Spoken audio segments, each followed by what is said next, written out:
دنیا میں پہنچتی ہے گناہ معاف ہوتے ہیں. چنانچہ نبی علیہ السلام تشریف فرما تھے, چراغ بجھ گیا. نبی علیہ السلام نے فرمایا انا للہ و انا الیہ راجعون. ام المومنین عائشہ صدیقہ نے پوچھا اے اللہ کے حبیب صلی اللہ علیہ وسلم یہ تو پڑھتے ہیں جب کوئی آدمی فوت ہو جاتا ہے. فرمایا عائشہ مومن کو جو بھی دنیا میں تکلیف غم پہنچتا ہے اگر وہ اس کے اوپر انا للہ پڑھ لے اس کو ثواب ملتا ہے. تو سوچنے کی بات ہے چراغ کے بجھنے پر اگر ثواب ملتا ہے تو کسی عزیز کی زندگی کا چراغ بجھ گیا اس پر کتنا ثواب ملے گا. اس لیے تکلیف آئے تو پریشان ہونے کی بات نہیں ہوتی, صبر کرنے کی بات ہوتی ہے. انسان بے صبری کے ذریعے خواہ اس تکلیف پر ملنے والے ثواب سے اپنے آپ کو محروم کر دیتا ہے.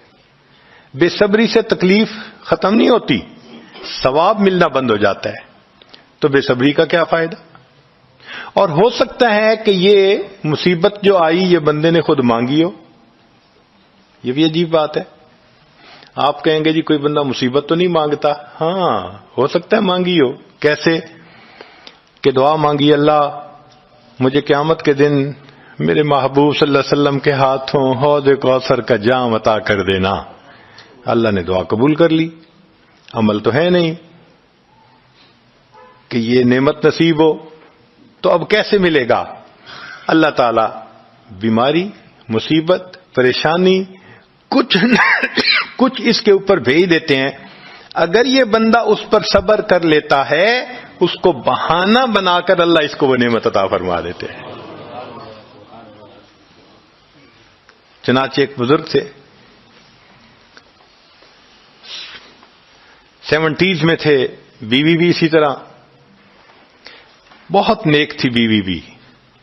بیوی نے کہا کہ میرا بڑا دل چاہتا ہے کہ نبی علیہ الصلوۃ والسلام کا دیدار نصیب ہو. میں بڑا درود شریف پڑھتی ہوں, نفل پڑھتی ہوں, مگر مجھے واضح زیارت نہیں ہوئی. آپ کو کوئی عمل آتا ہو تو بتا دیں. انہوں نے کہا عمل آتا ہے کرو گی؟ کہا بالکل کروں گی. کہنے لگے اچھا جمعہ کا دن آ رہا ہے, خوب نہا دھو کے وہ جو دلہن والے کپڑے تھے نا تمہارے کناری والے گوٹے وہ پہننا اور میک اپ کرنا خوشبو لگانا, اور میں بس جمعہ پڑھ کے آؤں گا تو پھر ٹھیک ہے. اس نے کہا بہت اچھا. وہ اللہ کی بندی نہائی دھوئی دلہن کی طرح خوب تیار ہوئی, کپڑے دلہن والے پہنے. ان بزرگوں نے جمعہ کی نماز پڑھی تو ساتھ بھائی کا گھر تھا اس کی, یعنی ان کی بیوی کا. تو بیوی کے بھائی کے گھر چلے گئے. اس کو جا کے کہا میری عمر دیکھو اور آ کے اپنی بیوی بہن کی حالت دیکھو. اس نے کہا کیا مسئلہ؟ وہ ساتھ آ گیا. اور جب گھر آ کے اس نے دیکھا تو بیوی تو دلہن بنی بیٹھی ہے. بھائی کو غصہ آیا, تمہیں اپنی یہ تمہاری عمر اور یہ تمہارے لچھن. اس نے تو ڈانٹا اور وہ بیچاری روئی, اس کا دل ٹوٹا, رو رو کے حال برا, سو گئی. اللہ کی شان کہ اس نیند میں اس کو نبی علیہ السلام کی زیارت نصیب ہو گئی. اب وہ اٹھی تو وہ خوش بھی ہے اور پریشان بھی ہے.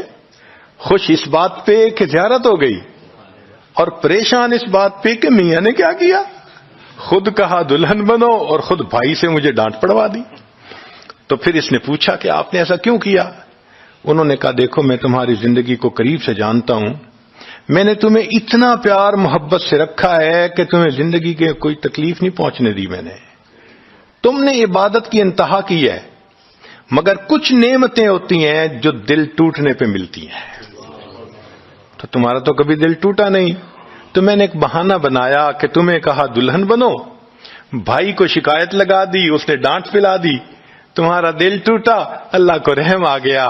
اللہ تعالیٰ ٹوٹے دلوں پر رحم فرما دیتے ہیں.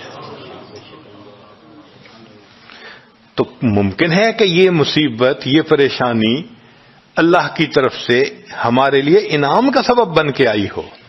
اس لیے ہمارے بزرگوں نے کہا سکھ دکھاں تو دیواں وار, کہ میں سکھوں کو دکھوں پہ قربان کر دوں. سکھ دکھاں تو دیواں وار, دکھاں آن ملائم یار, کہ دکھوں نے مجھے میرے یار سے ملا دیا.